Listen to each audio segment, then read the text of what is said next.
गणपति जी के आनंद ही आनंद होते हैं। देश और दुनिया में विभिन्न रूपों में गणपति की पूजा होती है, लेकिन मेवाड़ में सबसे प्रथम पूजे जाते हैं गोविंदा के गणपति।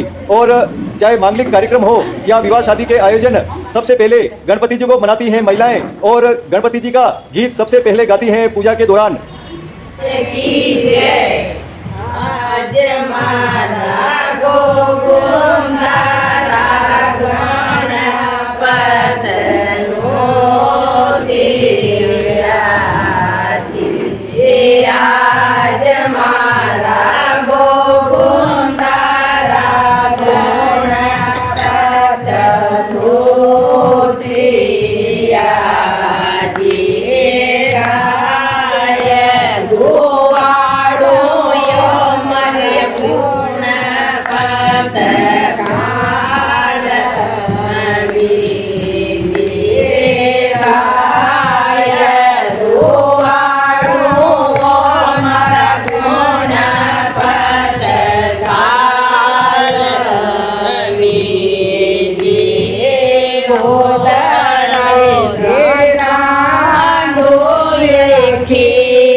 महाराज